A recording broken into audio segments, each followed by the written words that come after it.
my dear students. Today we are going to understand section number 11, which is a part of Unit 3 of Indian Contract Act. So, Unit 3 is all about other essential elements of a contract, which is a part of section 10. हम लोगों ने अभी तक section 10 पढ़ा हुआ है, जिसमें हम लोगों ने पढ़ा था essential elements of a valid contract. ठीक है, तो essential elements of a valid contract क्या क्या होता है, जैसे कि कंपीटेंट पार्टी होना चाहिए, दो लोगों के बीच में एग्रीमेंट होना चाहिए, it should not be expressly declared as void, and lawful object होना चाहिए, लॉफुल कंसिडरेशन होना चाहिए. ठीक है, so these were the 6 essential elements of a valid contract. तो यूनिट 3 जो है ना, वही एसेंशियल एलिमेंट्स का इन यूनिट है कि हम लोग एक एक एसेंशियल एलिमेंट्स के बारे में इन डिटेल पढ़ेंगे कि क्या पॉइंट्स है, क्या क्लॉजेस है, क्या प्रोविजंस बनाए हुए हैं specifically. And section number 11 is all about competent parties. अब जैसे ही कंपीटेंट पार्टी ये वर्ड सुनाई देता है तो आपको एकदम से क्लिक हो जाना चाहिए कि भाई कंपीटेंट पार्टी तो हमेशा मेजर होता है, यानी कि minor, person of unsound mind and disqualified person, ये तीनों टाइप के लोग जो है वो कंपीटेंट पर्सन नहीं है. तो अगर if there is a contract between a person and a minor और sound mind or disqualified person, it will not be a valid contract, it will be a void contract. Okay, तो इसी basic background के साथ हम लोग in depth पढ़ते हैं कि सेक्शन नंबर 11 कहता क्या है. कैपेसिटी टू कॉन्ट्रैक्ट किन लोगों की होती है. सबसे पहले तो बंदा क्या होना चाहिए, मेजर होना चाहिए, माइनर नहीं होना चाहिए. एंड हमारे लॉ में माइनर के रिलेटेड बहुत सारे प्रोविजंस बनाए हुए हैं. ठीक है, सो वन मोर थिंग, अगर आप मेरे चैनल पर नए हो तो जल्दी से आप इसे सब्सक्राइब कर सकते हो. ऐसे ही कॉन्सेप्ट क्लैरिटी सेशंस के लिए एंड रिवीजन सीरीज के लिए which will be very very beneficial for you in your exams, and आपका लॉ का स्कोर जो रहेगा वो टॉप मोस्ट स्कोर रहेगा. ओके, एंड अगर आपको ये जो पीडीएफ चाहिए जिससे मैं आपको पढ़ा रही हूँ, these are the special summary notes which I have created for my students. These are available on my app for free which you can download from the Play Store. App का नाम Peak Prep है and details already caption and आपको video के नीचे लिखी हुई है. Okay, सो चलो चलते हैं. सबसे पहले तो अंडरस्टैंड करते हैं दैट लॉ में ऐसे माइनर के लिए क्या क्या प्रोविजंस बनाए हुए हैं. ये एक चीज याद रखना, जहां पे माइनर की बात आएगी वहां पे लॉ हमेशा माइनर को प्रोटेक्ट करेगा. ठीक है, तो तुम्हें माइनर के रिलेटेड जब भी केस स्टडी आएगी क्वेश्चंस में, ठीक है, आपको एग्जाम हॉल में जब भी क्वेश्चन अपीयर होगा माइनर के रिलेटेड, तो हमेशा हमेशा माइंड में ये याद रखना कि मोस्ट ऑफ द लॉज जो बने हुए हैं वो माइनर के प्रोटेक्शन के लिए बने हैं. कुछ इंपॉर्टेंट एक दो पॉइंट्स है जो कि मैं आपको आज इस वीडियो में एक्सप्लेन करने वाली हूँ, जो कि माइनर को भी कंपेंसेट करवाता है. ठीक है, तो एंड तक वीडियो को जरूर देखना है अगर पूरा आपको माइनर का कॉन्सेप्ट जो सेक्शन नंबर 11 है आपको आपका पूरा अगर बहुत ही ज्यादा स्ट्रॉन्ग करना है. देखो, सबसे पहले तो क्या मेंशन किया हुआ है that minor's agreement is void ab initio. Yes, absolutely, minor के साथ कोई भी कॉन्ट्रैक्ट करना अलाउड ही नहीं है बॉस, बिकॉज लॉ समझती है कि माइनर सोचने समझने की कैपेसिटी में नहीं होता है. माइनर जो होता है वो पोजीशन में ही नहीं होता है किसी के साथ भी कॉन्ट्रैक्ट करने के लिए. तो इसीलिए जो भी माइनर के साथ एग्रीमेंट होता है वो वॉइड एब इनिशियो होता है. वॉइड एब इनिशियो मतलब क्या, कि जन्म से ही दैट इज गलत. ठीक है, जन्म ही पैदा ही वो गलत रीजन से हुआ है या फिर वो गलती से हुआ है, that is termed as void ab initio. ठीक है, सो agreement with the minor is void from the very beginning. It is not enforceable at all.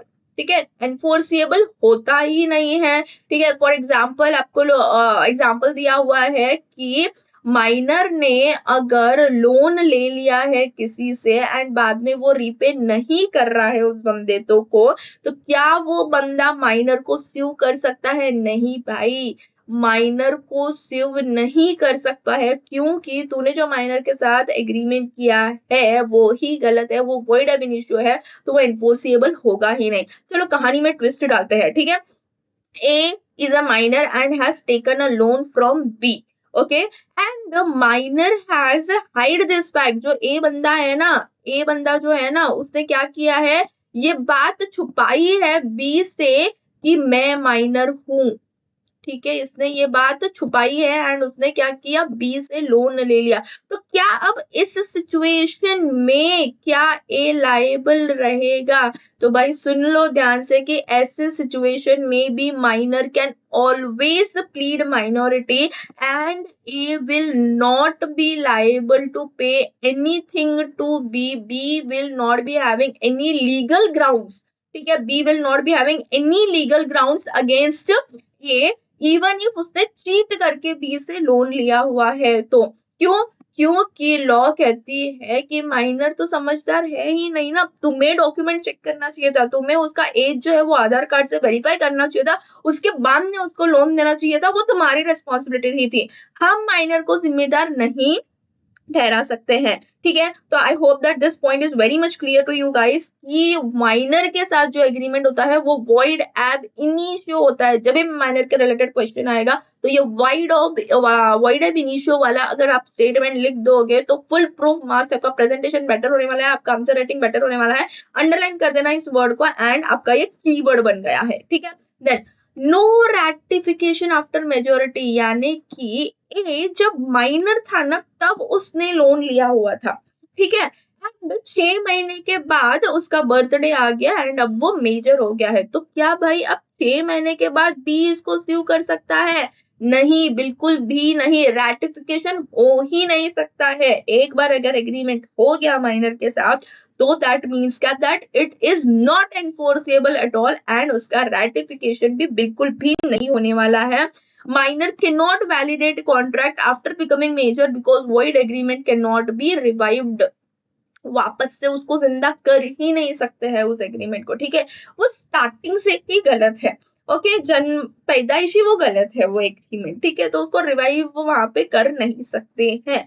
ठीक है, तो new promissory note also void, no consideration, ये आपको एग्जाम्पल दिया हुआ है आपके स्टडी मटेरियल में, आप जल्दी से कनेक्ट कर सकते हो सारे एग्जाम्पल्स को। ठीक है, then minor beneficiary, okay, very very important, minor के ऊपर किसी टाइप का बर्डन नहीं रहेगा लेकिन at the same time minor can always be beneficiary, यानी कि minor can not create obligation but can enforce right. याद रखना, लॉ प्रोटेक्ट कर रहा है माइनर को, और सिर्फ प्रोटेक्ट ही नहीं कर रहा है, वो माइनर को किसी भी टाइप का बेनिफिट भी देना चाहता है अगर वो डिजर्व करता है तो। ठीक है, तो माइनर कैन बी बेनिफिशियरी, यानी कि क्या कि अगर दो लोगों के बीच में, अगर ए और बी के बीच में अगर कॉन्ट्रैक्ट हो रहा है एंड वहां पे नॉमिनी जो है वो माइनर है एंड तो यहाँ पे माइनर क्या बन गया है, एक बेनिफिशियरी बन गया है। क्योंकि अगर मान लो कल को कुछ भी ए को हो जाता है तो उसका पैसा किसको जाएगा, नॉमिनी को जाएगा। तो यहाँ पे नॉमिनी जो है वो माइनर है एंड वो बेनिफिशियरी है, तो यहाँ पे बी को सॉरी सी को जो कि माइनर है उसको पैसा मिलेगा, he can short be beneficiary. ठीक है, उसके ऊपर पैसा देने की जिम्मेदारी नहीं बनेगी, याद रखना। ठीक है, there are 3 parties here. Okay, एक तो है ए, एक तो है बी, ठीक है, एंड एक तो है C. Now C is minor here, C कौन है, माइनर है। There is a contract between these 2 parties, A और बी के अंदर कॉन्ट्रैक्ट हो चुका है एंड ए क्या है, ए ने क्या किया है, लोन लिया है। ठीक है, ए ने क्या किया है, लोन लिया है, बी से लोन लिया है। ठीक है, एंड अब यहाँ पे बी ने क्या कर दिया है, अपना नॉमिनी बना दिया है सी को कि भाई अगर तुम मुझे पैसा नहीं देगा, मुझे मेरे लोन का अमाउंट नहीं देगा तो मुझे नहीं, तुम सी को दे सकता है। तो यहाँ पे अगर बी मर जाता है तो यहाँ पे नॉमिनी कौन बनेगा, सी बन जाएगा और ए जाके पैसा किसको देगा, सी को देगा, तो वो बेनिफिशियरी बन गया। ठीक है, एग्जाम्पल को थोड़ा सा रिवर्स करते हैं। ठीक है, ए ने बी से पैसे लिए, ठीक है, ए ने बी से पैसे लिए एंड यहाँ पे ए का बच्चा है सी। ठीक है, ए का बच्चा है सी जो कि है माइनर। ठीक है, अब while repayment B should always take the payment from A only, he cannot claim it from C। Even if CA का बच्चा है, ठीक है, लेकिन क्योंकि वो माइनर है तो वहां पे सी क्वेश्चन में नहीं आ पाएगा। सी सिर्फ बेनिफिशियरी का रोल प्ले कर सकता है, वो सिर्फ पैसा ले सकता है, लेकिन सी पर कोई ये प्रेशर नहीं कर सकता कि तेरा पापा ने नहीं दिया तो तू मुझे पैसा देगा, बिकॉज वो माइनर है। ठीक है, I hope that this statement is clear to you now. Let's move to the next point. Minor can always plead minority. Minor can always use minority as defense even if he has lied, as I said to you. ठीक है, जो first example अपन ने discuss किया था, अगर minor ने झूठ बोल के भी लोन ले लिया है कि नहीं मैं माइनर नहीं हूं, मैं मेजर हूं, तो वहां पे भी वो क्या करेगा, वो यहाँ पे माइनॉरिटी प्लीड कर सकता है। Rule of estoppel does not apply here. Rule of estoppel याद करो, एस्टॉपल का क्या मीनिंग होता है। Estoppel is nothing but acknowledgement. एक बार जो मैंने कमिटमेंट कर दी तो मैं फिर अपनी भी नहीं सुनता। ठीक है, ये वाला एग्जाम्पल अपन ने डिस्कस किया था एस्टॉपल के टाइम पे। ठीक है, तो माइनर कमिटमेंट दे भी दिया एंड बाद में उससे मुखर भी गया तो कोई पूछने वाला नहीं है, he can always plead the minority. ठीक है, then next is what very important, star mark this is section number 68 which is the liability for necessaries। यानी कि माइनॉरिटी के टाइम पे अगर माइनर को किसी ने नेसेसरीज सप्लाई किए हैं, for example basic education cost है, बेसिक खाने पीने का खर्चा है, या फिर बेसिक कपड़े है, ठीक है, लाइबिलिटी फॉर नेसेसरीज अगर क्रिएट की हुई है तो सामने वाला बंदा जिसने उसको नेसेसरीज प्रोवाइड की है वो उससे वापस जो भी नेसेसरी का कॉस्ट है वो वापस उससे ले सकता है, लेकिन माइनर की प्रॉपर्टी में से ले सकता है, माइनर को पर्सनली लायबल नहीं बना सकता। ठीक है, तो क्या होगा, minor's property is only liable over here, not personal liability for essential goods and services. जैसे कि एग्जांपल डिस्कस करते हैं अपन कि एक बंदे ने क्या किया, माइनर को लैपटॉप दे दिया स्टडीज के लिए, तो यहाँ पे लैपटॉप का जो पैसा रहेगा वो कैसे वसूल कर सकता है वो, because laptop is a necessary right now. ठीक है, पढ़ाई करने के लिए उसको लैपटॉप दे दिया था तो यहाँ पे उसकी प्रॉपर्टी से वो वसूल कर सकता है, माइनर को पर्सनली लायबल नहीं बना सकता है। ठीक है, so that is section number 68। Okay, and हम लोग कौन सा सेक्शन डिस्कस कर रहे हैं, अभी हम लोग डिस्कस कर रहे हैं सेक्शन नंबर 11 जो कि है कंपीटेंट पार्टी का section. Section number 11 is related to minor. ठीक है, then coming to the next point, contract by guardian. क्या गार्डियन कॉन्ट्रैक्ट कर सकता है माइनर के बिहाफ में? यस, एब्सोल्युटली कर सकता है, लेकिन माइनर के सिर्फ बेनिफिट के लिए। ठीक है, इतनी चीज याद रखना। And with in authority, guardian can contract on behalf of the minor within authority and for minor's benefit only, and it will be treated as a valid contract। ठीक है, तो गार्डियन जब भी कॉन्ट्रैक्ट करेगा माइनर के behalf में तो that will absolutely be a valid contract, लेकिन दो कंडीशंस होनी सैटिस्फाई जरूरी है कि वो विद इन अथॉरिटी होना चाहिए एंड दूसरी बात है कि वो माइनर के बेनिफिट के लिए होना चाहिए, तो वो कॉन्ट्रैक्ट एनफोर्सिएबल हो जाएगा। ठीक है, then no specific performance, minor को आप कभी भी परफॉर्मेंस के लिए फोर्स नहीं कर सकते हो, since the agreement is void. Since agreement is void can be enforced by court, no legal remedy available, can not compel minor to perform, absolutely. ठीक है, देन नो इंसॉल्वेंसी, माइनर कभी insolvent बन सकता है क्या? नहीं बन सकता ना भाई, minor can not be declared insolvent because उसके ऊपर कोई कॉन्ट्रेक्चुअल लाइबिलिटी बन ही नहीं रही है ना। ठीक है, तो माइनर से आप वसूल कर ही नहीं सकते हो पैसा, उसमें उसको इंसॉल्वेंट बनाने का मतलब कोई लोड है ही नहीं, क्योंकि वो आपको पैसा देगा ही नहीं, क्योंकि वो हमेशा अपनी माइनॉरिटी को प्लीड करने का ऑप्शन रखता है खुद के पास। ठीक है, so there will be no contractual liability and वो खुद इंसॉल्वेंट डिक्लेयर्ड नहीं हो सकता है। Then minor in partnership, of course partnership, minor एक पार्टनरशिप कर सकता है क्या? ठीक है, he can not be a partner, minor can not be a partner but he definitely can share the profits. ठीक है, जैसे कि हम लोगों ने थर्ड पॉइंट में क्या बोला था, minor can be a beneficiary. ठीक है, तो यहाँ पे भी सेम पॉइंट है यहाँ पे कि he cannot be a partner but he can absolutely be a beneficiary, he can share the profits, which is again we will be studying in detail in section number 30 of partnership act। Minor gets profit no losses, उसके ऊपर losses का कोई tension नहीं है, वो losses share नहीं करेगा, सिर्फ प्रॉफिट शेयर करेगा, ठीक है। Then minor as agent, again agency, आप नेक्स्ट यूनिट्स में पढ़ने वाले हो, क्या माइनर एजेंट बन सकता है, ठीक है।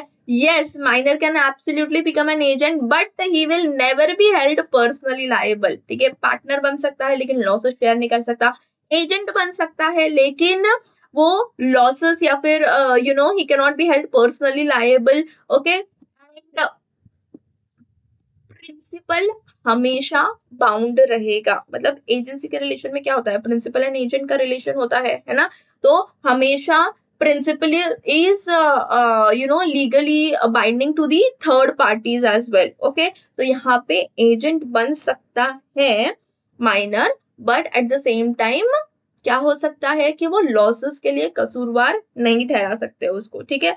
Minor can not bind parents, very important point, minor can not bind parents, ठीक है। एग्जाम्पल को डिस्कस करते हैं कि तुमने एक शॉप में गए तुम एंड वहां पे बहुत सारी चीजें उठा के लेके आ गए, फॉर एग्जाम्पल तुम एक किराना शॉप में जा रहे हो, तुम एक माइनर हो, वहां पे जाके बहुत सारे सामान को तुम लेके आ रहे हो एंड वहां पे उस आदमी को क्या लगा कि तुम्हारे पेरेंट्स ने तुमको भेजा है, ठीक है। वो तुम्हें जानता था अच्छे से, वो उसको लगा कि वो तुम्हारे पेरेंट्स ने तुमको भेजा है एंड उसने भी सारा सारा सामान तुमको दे दिया, 20,000 का राशन तुम लेके आ गए, chips fries what ever, chocolates, पता नहीं क्या क्या तुम उठा के लेके आ गए एंड घर पे आके खा लिया, अपने दोस्तों को बांट दिया, स्कूल में बांट दिया, what ever you have dead, कि सारे का सारा सामान उड़ा दिया तुमने, ठीक है। अब क्या वो बंदा तुम्हारे पेरेंट्स से वसूल कर सकता है ये चीज? नहीं कर सकता। क्यों नहीं कर सकता? क्योंकि उसके पास कोई प्रूफ नहीं है कि तुमने उसको भेजा था, ठीक है। क्यों नहीं कर सकता यहाँ पे? क्योंकि उस बंदे के पास हमेशा ये प्रूफ होना चाहिए कि भाई उसके पेरेंट्स ने उसको भेजा है, ठीक है। कहानी में एक ट्विस्ट लाते हैं, अगर माइनर है जो कि गया हुआ है, ठीक है, राशन की दुकान पे खरीदने के लिए एंड वो चिट लेके जाता है कि यस मम्मी ने ये लिस्ट दी है, आप इतना पैक कर दीजिए एंड हमारे घर पे भिजवा दीजिए, अगर वो ऐसा बोल के जाता है तो क्या शॉपकीपर हर सिचुएशन में वसूल करेगा? यस, एब्सोल्युटली करेगा। लेकिन अगर बच्चा खुद जा रहा है एंड वहां पे शॉपकीपर बिना चेक किए उसको अगर दे रहा है, तो वहां पे वो कल को आके तुम्हारे घर पे आके ये नहीं बोल सकता कि देखो आपके बच्चा हमारे पास से ये सामान लेके गया है, आप हमको पेमेंट दो। पेरेंट्स बोलेंगे हम क्यों करेंगे, आपको पूछ के देना चाहिए था, हमने कभी कोई चिट भेजी थी आपके पास? नहीं भेजी थी, आपको कॉल करके पूछ लेना चाहिए था, फिर उसके बाद में उसको सामान देना चाहिए था। So parents are not personally liable, understand this point, unless minor acts as agent, जैसे कि वो चिट, अगर बंदा चिट लेके जा रहा है वहां पे, ठीक है, कि मेरे मम्मी ने ये सामान मंगाया है, तो he will be acting as a agent, तो पेरेंट्स को पैसा देना ही पड़ेगा, ठीक है। तो यहाँ पे ऑटोमेटिक लाइबिलिटी नहीं हो जाती है पेरेंट्स की। And there is one more example which is given कि माइनर ने क्या किया, माइनर मार्केट में गया एंड जाके उसने स्कूटी परचेज कर ली। अब जो स्कूटी बेचने वाला था उसको लगा कि भाई ये तो बंदा आया हुआ है, वो बोल रहा है कि उसके पेरेंट्स पे करेंगे एंड उसके पेरेंट्स ने भेजा होगा इसको, तो चलो ठीक है इसको स्कूटी बेच देते हैं, ठीक है। अब उसने स्कूटी बेच दी, अब माइनर ने पैसा दिया नहीं उसको, उसने बोला उसके पापा से जाके ले। एंड जब ये स्कूटी बेचने वाला बंदा जब उसके पापा के पास गया तो उसने क्या बोला, मैंने तो कोई स्कूटी बुक करवाई नहीं थी, आपको चेक करके देना चाहिए था एंड मैं आपको पैसा नहीं दूंगा। क्या पेरेंट्स ऐसा कर सकता है? हाँ बिल्कुल कर सकता है, लेकिन इसमें भी एक कहानी में ट्विस्ट डालते हैं। अगर वो जो माइनर है वो बंदा एक चिट लेके जाता है या फिर एक प्रूफ लेके जाता है कि हाँ सर मुझे मेरे पेरेंट्स ने भेजा है, मुझे ये कलर की स्कूटी चाहिए, ऐसा ऐसा चाहिए, या फिर अपने भाई के साथ जाता है, या फिर whatever there is a situation in which there is something authorized proof है उसके पास कि यस मुझे स्कूटी खरीदनी है, उस सिचुएशन में वो शॉपकीपर जाके 100% पेरेंट्स से पैसा ले सकता है क्योंकि वो ऑथराइज्ड एक्ट था, ठीक है। तो that is the case, minor can not bind the parents. अब नेक्स्ट, अगर जॉइंट कॉन्ट्रैक्ट है, for example A and B contract के बीच में आए हैं जिसमें ए माइनर है एंड बी मेजर है, तो हमेशा मेजर के ऊपर ही सारे के सारे लॉसेस भुगतने की जिम्मेदारी रहेगी, minor will not be held liable. Okay, let's move on to the next point, which is a surety for minor, यानी कि कॉन्ट्रैक्ट ऑफ गारंटी की बात हो रही है यहाँ पे। कॉन्ट्रैक्ट ऑफ गारंटी में कितने पार्टीज होते हैं? 3 पार्टीज होते हैं, principal debtor, principal creditor and surety. तो यहाँ पे अगर प्रिंसिपल डेटर अगर माइनर है एंड उसका श्योरिटी जो भी बंदा होगा तो वो पर्सनली लाइबल होगा, even if principal debtor is not. Let's discuss it with an example. ठीक है, ए ने बी को लोन दिया एंड यहाँ पे क्या है, बी जो है वो माइनर है एंड बी का श्योरिटी कौन बना है? यहाँ पे सी बना है बी का श्योरिटी। तो यहाँ पे C will always be liable even if the principal debtor is not, because principal debtor can become a minor but the surety won't be, here won't be having any exemption. यहाँ पे कि principal debtor ही liable नहीं है तो surety क्यों liable रहेगा? ऐसा नहीं होगा, surety will always be liable. तो जब भी अगर आप किसकी गारंटी दे रहे हो तो वहां पे चेक करके दो कि किसकी गारंटी दे रहे हो। प्रिंसिपल डेटर अगर माइनर रहेगा तो पूरी की पूरी जिम्मेदारी तुम्हारे ऊपर आ जाएगी। ठीक है, guarantor must pay, it will be treated as a valid guarantee contract। then minor as a shareholder, क्या minor shareholder बन सकता है? no, he cannot be a shareholder directly। ठीक है, then last but not the least is liability in tort। very very very very important। अब liability in tort का meaning अच्छे से समझ के ले लो, क्योंकि यहाँ पे minor will be held liable to pay the compensation। ठीक है, माइनर को कंपेंसेशन पे किया जाएगा। चलो एक एग्जांपल से समझते हैं कि फॉर एग्जांपल आपके घर के नीचे, आपके सोसाइटी के नीचे कुछ बच्चे रोज क्रिकेट खेल रहे हैं। ठीक है, अब फॉर एग्जांपल एक जो बंदा है जो कि माइनर है, जो बच्चा है, वो बहुत ज्यादा शैतान है ना, रोज वो क्या करता है, अपने पड़ोसी के घर का जो कांच है वो हर बार फोड़ देता है वो। ठीक है, पड़ोसी ने एक बार इग्नोर किया, 2 बार इग्नोर किया, 3 बार इग्नोर किया, लेकिन चौथी बार उसने क्या किया, अब उस बच्चे को लेके आ गए उसके घर पे एंड उन्होंने कंप्लेंट की कि अब आप हमको कंपेंसेशन दोगे, क्योंकि हम लोगों ने इसको 1 बार माफ किया, 2 बार माफ किया, 3 बार माफ किया, लेकिन ये तो लगातार रोज हमारे घर के कांच तोड़ते ही जा रहा है। हम बार बार कहाँ से पैसा पे करके कांच को रिपेयर करवाएंगे? तो अब आपको हमें पैसा देना पड़ेगा। तो यहाँ पे the parents will be binding because this whole scenario is known as liability in tort. ठीक है, टॉर्ट मतलब क्या है? यहाँ पे सिविल रॉन्ग, सिविल एथिक्स। ठीक है, तो वहां पे उनको डायरेक्टली स्यू नहीं होगा इस केस में, यहाँ पे सिर्फ सामने वाले को कंपेंसेशन दे पे करना पड़ेगा, क्योंकि माइनर ने गलत हरकतें की है, गलत बिहेव किया है। ठीक है, तो टॉर्ट हमेशा कॉन्ट्रैक्ट से सेपरेट होता है। कॉन्ट्रैक्ट डिफरेंट चीज है एंड टॉर्ट डिफरेंट चीज है। तो यहाँ पे माइनर क्या करेगा, अगर उसने कुछ सिविल गलत किया है तो अपने बिहेवियर के वजह से उसको पे करना पड़ सकता है। ठीक है, so these are all the points which is related to section number 11। I hope कि आपको सेक्शन नंबर 11 बहुत ही सॉलिड तरीके से क्लियर हो गया। फटाफट से रिवाइज करते हैं। लॉस रिलेटिंग टू माइनर, सबसे पहले तो एग्रीमेंट वॉइड ऑफ इनिशियो है, राटिफिकेशन कभी नहीं होगा, लेकिन माइनर हमेशा बेनिफिशियरी बनेगा। Minor can always plead minority, अगर वो झूठ के बोल के भी कॉन्ट्रैक्ट में आता है तो भी वो बच सकता है। Liability for necessary, section number 68 की अगर कोई नेसेसरी उसको प्रोवाइड कर रहा है तो वहां पे उसकी प्रॉपर्टी जिम्मेदार रहेगी, पर्सनल लाइबल माइनर पे कुछ भी नहीं आएगा। ठीक है, कॉन्ट्रैक्ट विथ गार्डियन, मतलब गार्डियन कॉन्ट्रैक्ट कर सकता है, हाँ बिल्कुल कर सकता है। अथॉरिटी होनी चाहिए और दूसरी चीज माइनर के बेनिफिट के लिए होनी चाहिए। माइनर से कभी कोई स्पेसिफिक परफॉर्मेंस आप नहीं करवा सकते हो। हाँ, minor can never be declared as insolvent. Minor partner नहीं बन सकता है, मतलब वो पार्टनरशिप में सिर्फ प्रॉफिट्स को शेयर कर सकता है, नुकसान को कभी भी शेयर नहीं कर सकता। Minor can act as an agent but वो पर्सनली लाइबल नहीं रहेगा कोई भी लॉसेस के लिए। माइनर के नॉट बाइंड पेरेंट्स, माइनर का कोई भी एक्ट पेरेंट्स को बाइंड नहीं करता है ऑटोमेटिकली, सिर्फ ऑथराइजेशन होनी चाहिए उस प्लेस में। जॉइंट कॉन्ट्रैक्ट है तो माइनर वहां पे भी बच जाएगा, लॉसेस को शेयर नहीं करेगा। अगर प्रिंसिपल डेटर माइनर है तो श्योरिटी लाइबल हो जाएगा, even if principal debtor is not liable. Minor shareholder नहीं बन सकता है। And last, liability in tort, tort का मीनिंग होता है civil wrong. This was section number 11 and now let's move on to section number 12 which is very very simple and that says that person of sound mind। competent party पढ़ रहे हैं ना हम लोग, तो यहाँ पे एक हम लोगों ने माइनर के प्रोविजंस पढ़ लिया, अब साउंड माइंड के एक बेसिक समझ के ले लो। ठीक है, साउंड माइंड मतलब क्या कि भाई कोई बंदा अपने पूरे होशो हवास में होना चाहिए, तभी वो कॉन्ट्रैक्ट वैलिड होगा। फॉर एग्जाम्पल ए ने बी के साथ कॉन्ट्रैक्ट में एंटर किया, जब बी टॉक्सिकेटेड था, जब बी ने शराब पी हुई था, वो अपने होशो हवास में नहीं था, तो क्या वो कॉन्ट्रैक्ट वैलिड हो जाएगा? नहीं, वो कॉन्ट्रैक्ट वैलिड नहीं होगा। कॉन्ट्रैक्ट की वैलिडिटी बनने के लिए ये बहुत ज्यादा जरूरी है कि बंदा अपने माइंड में रहे, अपने क्लियर माइंड में रहे, अपने होशो हवास में रहे। ठीक है, तो यहाँ पे आपको कुछ एग्जांपल्स दिए रहे हुए हैं कि sound mind at the kind of contract, तो कॉन्ट्रैक्ट वैलिड बन जाएगा।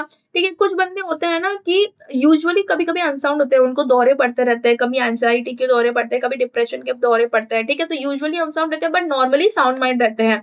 तो उस सिचुएशन में भी क्या होगा, जब भी साउंड माइंड में रहेगा वो बंदा, अगर साउंड माइंड में रहते हुए अगर वो कॉन्ट्रैक्ट में आता है, तो that contract will be treated as valid. And यहाँ पे एक बहुत ही ज्यादा इंपॉर्टेंट टर्म है which is lunatic during lucid interval.